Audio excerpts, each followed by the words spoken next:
Hi YouTube, it's Alan Sugano. I'm the president of ADS Consulting Group, and today's topic is about building out cloud infrastructure, whether it's Azure, AWS, or whatever you're using. Don't forget critical infrastructure components. We're seeing kind of a little bit of a disturbing theme of the last couple of environments we've reviewed. All of these, what we feel are critical infrastructure components, were just missing. And some of them had been compromised because these critical infrastructure components were missing. So the first one is backup. Most providers, I'll take Azure for example, not to pick on Azure, but basically they say, yeah, we'll do our best effort to get your data back. But if you lose all your data, at the end of the day, you're responsible for it, not us. We recommend you build out your own backup infrastructure to properly protect yourself. So that goes for Azure as well as Office 365. So you want to get a third-party backup for that. Also, if you have a fairly sophisticated environment, or even if you don't, probably still want to monitor the environment with a SIEM, a security information and event monitor that gathers all the logs, issues alerts, so that if somebody's inappropriately accessing your stuff, you have a fighting chance of catching it. We see SIEMs. Out of the environments we've reviewed so far, I don't think I've seen one SIEM yet. It's crazy. Obviously, you need antivirus. Most of the environments we see do have antivirus.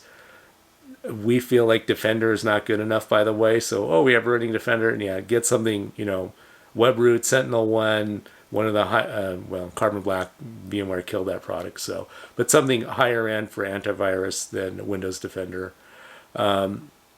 Multi-factor authentication. To log in, to access, to get into the portal, the management portal, MFA, always twice on Sunday. Centralized patch management, because even if you set the Windows updates to automatically patch, what about the applications, right? You're probably still missing that. Oh, you're really going to circle around and patch all your 300 servers you have in AWS? Yeah, that's not going to happen. So centralized patch management. Also having a firewall. A lot of the enterprise firewall, you might, well, how am I going to stick a firewall in AWS? Well, they have firewall appliances, right? So they work almost, in fact, if you didn't look at it, you'd say this just works like the physical device, except it's a virtual appliance, and they work really, really well. You want it, and you think about it, right?